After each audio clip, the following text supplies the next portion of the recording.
بسم اللہ الرحمن الرحیم الحمدللہ والصلاة والسلام علی رسول اللہ وعلی آلہ وصحبہ ومن والہ اما بعد۔ قرآن مجید اللہ کا کلام ہے، وہ فصاحت و بلاغت کا ایک زبردست شاہکار ہے۔ قرآن مجید کا ایک اعجاز یہ ہے کہ اس میں بہت سے حقائق کو مناظر کی صورت میں پیش کیا گیا ہے۔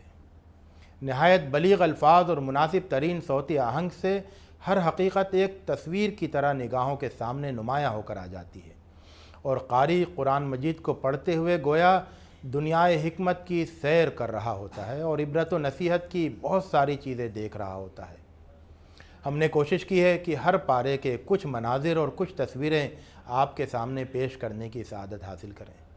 اللہ تعالیٰ سے دعا ہے کہ وہ اس کوشش کو قبول فرمائے اور جو کوتاہی رہ گئی ہو اس سے درگزر کرے۔ قرآنی مناظر کا پہلا حصہ آپ کے سامنے پیش ہے۔ جب ہم قرآن مجید کا آغاز کرتے ہیں تو سب سے پہلے اہل ایمان کا منظر سامنے آتا ہے۔ اللہ کی حمد اور اس کی رحمت کے گن گانے میں مصروف ہیں، عبادت اور استعانت کے عہد کو تازہ کر رہے ہیں، صراط مستقیم کی ہدایت کے لیے دعا جاری ہے، ساتھ ہی نیک بندوں سے محبت اور برے لوگوں سے دوری کا اعلان بھی کر رہے ہیں۔ سورہ بقرہ شروع ہوتی ہے۔ متقیوں کا مشاہدہ کریں، کس طرح نماز کا اہتمام کرتے ہیں، اللہ کے راستے میں خرچ کرتے ہیں، ایمان و یقین کی ساری دولتوں سے مالا مال ہیں، اور قرآن مجید کے اندر ان کو کامیابی کے راستے صاف نظر آ رہے ہیں۔ کافروں کا حال دیکھیں کہ دلوں پر مہر لگی ہے، سماعت سے محروم ہے، آنکھوں پر پردہ پڑا ہے، ہر طرف روشنی ہے اور اس کے بیچ وہ اندھے، بہرے اور گونگے بنے ہیں۔ منافقوں کو دیکھیں، دل بیمار ہیں، زندگی بدی اور حماقت سے بھری ہے، اور زبان پر نیکی اور دانائی کے بڑے بڑے دعوے ہیں۔ سمجھتے ہیں کہ اللہ اور اللہ والوں کو دھوکہ دے رہے ہیں، جبکہ خود کو دھوکہ دے رہے ہوتے ہیں۔ ہر وقت اللہ کی نگاہوں میں رہتے ہیں، مگر لوگوں سے چھپ کر اللہ کے خلاف محاذ آرائی کرتے ہیں۔ اللہ والوں کا مذاق اڑانا چاہتے ہیں تو اللہ خود ان کو ایک مذاق بنا دیتا ہے۔ پوری زندگی گھاٹے کا سودا کرتے ہوئے گزار دیتے ہیں۔ یہ روشنی سے محروم ہیں اور بری طرح بھٹک رہے ہیں۔ گرج، چمک، کڑک، اندھیرے سب ان کو گھیرے ہوئے ہیں۔ ان لوگوں کی مثال ایسی ہے جیسے ایک شخص نے آگ جلائی۔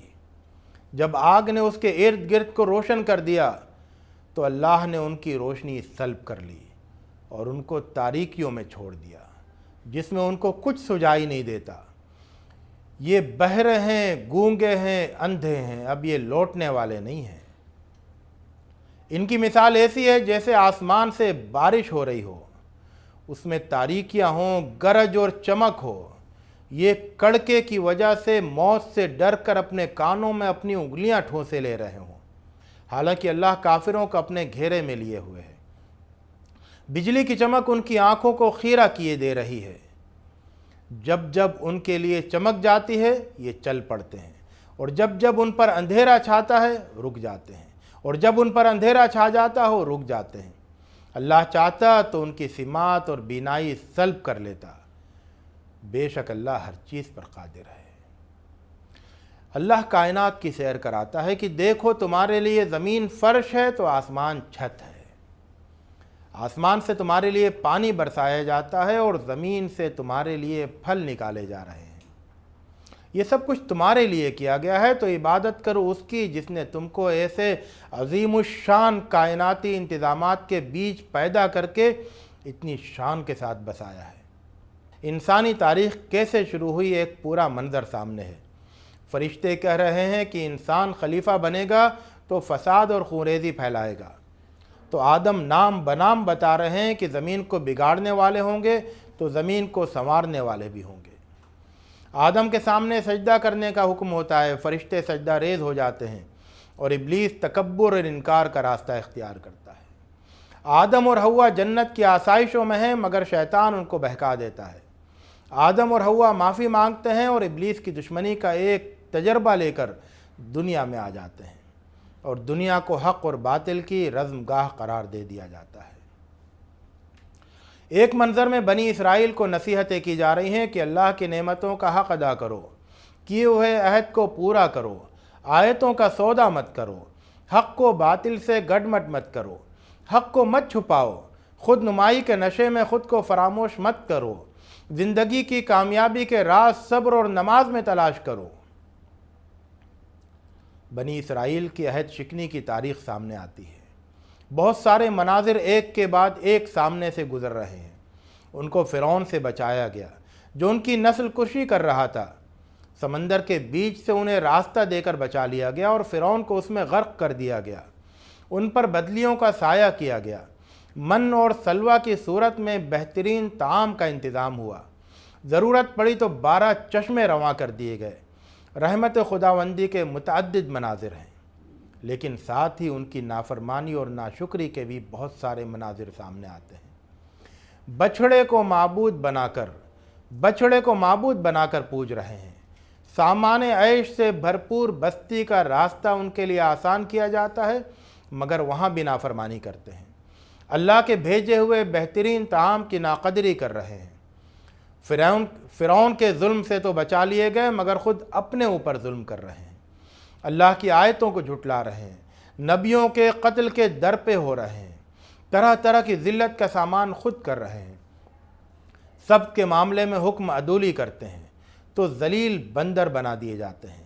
گائے ذبح کرنے کا حکم دیا گیا تو ٹال مٹول کرتے ہیں۔ ان کا آدمی قتل کرتا ہے تو قاتل کی پردہ پوشی کرتے ہیں۔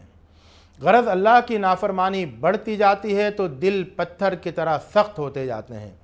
اتنی پستی ان میں آ گئی کہ باتیں گڑھ کر اللہ کی طرف منسوب کر کے دین کی سودا بازی بھی کرتے دکھائی دیتے ہیں۔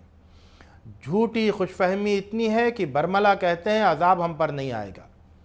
عہد لیا گیا کہ خون نہیں بہاؤ گے اور لوگوں کو بے گھر نہیں کرو گے، تو اس عہد کو بھی پامال کر دیتے ہیں۔ یہ آخرت کے بدلے دنیا خرید کر مگن ہے۔ دل حسد کا شکار ہے کہ جس نبی کا انتظار تھا اس کو جھٹلا رہے ہیں۔ جبریل قرآن کی وحی لاتے ہیں تو ان کے دشمن ہو گئے ہیں۔ تضاد اتنا ہے کہ آخرت کی کامیابی کے دعوے دار بھی ہیں اور موت سے بھاگتے بھی ہیں۔ اب تو وہ نقصان اور فائدے کا شعور بھی کھو بیٹھے ہیں اور بس وہ سیکھتے ہیں جس سے دوسروں کو اور خود کو نقصان پہنچائیں۔ حسد کی آگ اور بھڑکتی ہے تو اہل ایمان کو دین و ایمان سے پھیر دینے پر تل جاتے ہیں۔ اس سب کے بعد دعویٰ یہ کرتے ہیں کہ جنت میں بس وہ جائیں گے۔ آپسی پھوٹ ایسی ہے کہ یہودی عیسائیوں کو کافر بتاتے ہیں اور عیسائی یہودیوں کو کافر کہتے ہیں۔ ہٹ درمی کا حال یہ ہے کہ اللہ کی مسجدوں میں اللہ کے ذکر پر پابندی عائد کرتے ہیں اور مسجدیں برباد کرنے پر تلے ہوئے ہیں۔ گائے کی قربانی کا واقعہ ہم دوبارہ دیکھیں۔ گائے کی قربانی کا واقعہ اللہ کی راہ میں قربانی کرنے والوں کے لیے بڑا سبق رکھتا ہے۔ اس واقعے میں بنی اسرائیل الٹے سیدھے سوالات کر رہے ہیں اور اللہ تعالیٰ حکمت سے بھرپور جوابات دے رہا ہے۔ یہ جوابات قربانی کا ایک معیار ہمارے سامنے لاتے ہیں۔ فرمایا، جب موسیٰ نے اپنی قوم سے کہا کہ اللہ تم کو حکم دیتا ہے کہ تم ایک گائے ذبح کرو، انہوں نے کہا، کیا تم ہم سے ہنسی کر رہے ہو؟ موسیٰ نے کہا کہ میں اللہ کی پناہ مانگتا ہوں کہ میں ایسا نادان بنوں۔ انہوں نے کہا، اپنے رب سے درخواست کرو کہ وہ ہم سے بیان کرے کہ وہ گائے کیسی ہو۔ موسیٰ نے کہا، اللہ فرماتا ہے کہ وہ گائے نہ بوڑھی ہو نہ بچہ، ان کے بیچ کی ہو۔ اب کر ڈالو جو حکم تم کو ملا ہے۔ انہوں نے کہا، اپنے رب سے درخواست کرو کہ وہ بیان کرے کہ اس کا رنگ کیا ہو۔ موسیٰ نے کہا، اللہ فرماتا ہے کہ وہ گہرے زرد رنگ کی ہو، دیکھنے والوں کو اچھی معلوم ہوتی ہو۔ انہوں نے کہا، اپنے رب سے درخواست کرو کہ وہ ہم سے بیان کرے کہ وہ کیسی ہو، کیونکہ گائے کے امتیاز میں ہمیں گھپلا ہو رہا ہے اور انشاءاللہ ہم صحیح بات پر عمل کریں گے۔ موسیٰ نے کہا، اللہ فرماتا ہے کہ وہ ایسی گائے ہو کہ زیادہ محنت نہ لی گئی ہو، زمین کو جوتنے والی اور کھیتوں کو پانی دینے والی نہ ہو، وہ صحیح و سالم ہو، اس میں کوئی داغ نہ ہو۔ انہوں نے کہا، اب تم واضح بات لائے۔ پھر انہوں نے اس کو ذبح کیا، لیکن وہ ذبح کرتے نظر نہ آتے تھے، لیکن لگتا نہیں تھا کہ وہ ذبح کریں گے۔ غرض ایک پوری تاریخ ہے بنی اسرائیل کی جس میں وہ اللہ سے کیے ہوئے عہد کو توڑتے ہوئے اور اللہ کے احکامات سے فرار اختیار کرتے ہوئے نظر آتے ہیں۔ اس کے بعد دکھایا گیا ابراہیم علیہ السلام اور ان کی سرگرمیوں کے مرکز خانہ کعبہ کی کچھ تصویریں۔ فرمایا، اور جبکہ ابراہیم کو اس کے رب نے کئی باتوں میں آزمایا تو اس نے پورا کر دکھایا۔ اللہ نے کہا، میں تم کو سب کا امام بناؤں گا۔ ابراہیم نے کہا، اور میری اولاد میں سے بھی؟ اللہ نے کہا، میرے اس عہد سے وہ لوگ بہرامند نہیں ہوں گے جو ظالم ہوں گے۔ اللہ فرماتا ہے، اور جب ہم نے کعبہ کو لوگوں کے لیے مرکز اور امن کی جگہ بنایا اور حکم دیا کہ ابراہیم کی سرگرمیوں کی جگہ میں نماز کی جگہ بناؤ، اور ابراہیم اور اسماعیل کو تاکید کی کہ میرے گھر کو طواف کرنے والوں، اعتکاف کرنے والوں، رکوع اور سجدہ کرنے والوں کے لیے پاک رکھو۔ اور جب ابراہیم نے کہا کہ اے میرے رب، اس شہر کو امن کا شہر بنا، اور اس کے باشندوں کو جو ان میں سے اللہ اور روز آخرت پر ایمان لائیں پھلوں کی روزی عطا فرما۔ فرمایا جو کفر کریں گے انہیں بھی کچھ دن مزے لینے کی مہلت دوں گا، پھر ان کو دوزخ کے عذاب کی طرف ڈھکیلوں گا، اور وہ بہت ہی برا ٹھکانہ ہے۔ اس کے بعد ابراہیم علیہ السلام کی زندگی کا ایک حسین منظر سامنے آتا ہے۔ کتنے شوق سے اپنے بیٹے اسماعیل کو ساتھ لے کر خانہ کعبہ کی دیواریں اٹھا رہے ہیں، اور اپنے رب سے کتنی پیاری دعائیں کر رہے ہیں کہ اے ہمارے رب، قبول کر ہم سے، یقیناً تو ہی سننے والا اور جاننے والا ہے۔ اے ہمارے رب، ہم کو اپنا فرمانبردار بنا اور ہماری نسل میں سے اپنی ایک فرمانبردار امت اٹھا، اور ہم کو ہماری عبادت کے طریقے بتا، اور ہم کو معاف فرما، تو معاف کرنے والا، رحم کرنے والا ہے۔ اے ہمارے رب، اور انہی میں کا ایک رسول اٹھا جو ان کو تیری آیتیں سنائے، اور ان کو کتاب اور حکمت کی تعلیم دے، اور ان کا تزکیہ کرے، بے شک تو عزیز اور حکیم ہے۔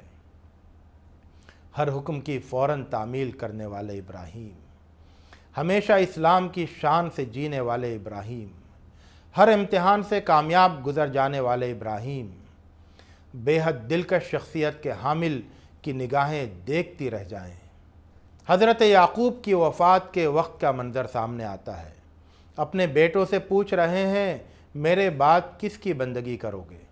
مومن باپ کے تربیت یافتہ بیٹے کہتے ہیں، اسی معبود حقیقی کی عبادت کریں گے جس کی عبادت آپ اور آپ کے بزرگ کرتے رہے ہیں۔ باپ کے ساتھ بیٹے بھی حقیقی معبود کو پالیں تو منظر کتنا حسین ہو جاتا ہے۔ اہل ایمان و اسلام کے ایمان کا حال سامنے آتا ہے کہ وہ سارے نبیوں پر ایمان رکھتے ہیں، ابراہیم، اسماعیل، اسحاق، یعقوب اور اسباط، اور موسیٰ اور عیسیٰ، اور سارے نبیوں پر، ان سب پر جو کچھ نازل ہوا سب کو ماننے والے ہوتے ہیں۔ اللہ تعالی ہمیں توفیق دے کہ ہم ہر اس چیز پر پختہ ایمان رکھیں جس پر ایمان لانے کا اس نے حکم دیا ہے، اور ایمان کے تقاضوں کی تکمیل کریں۔ اللہ ہمارے ایمان میں روز افزوں اضافہ فرمائے۔ وآخر دعوانا ان الحمد للہ رب العالمین۔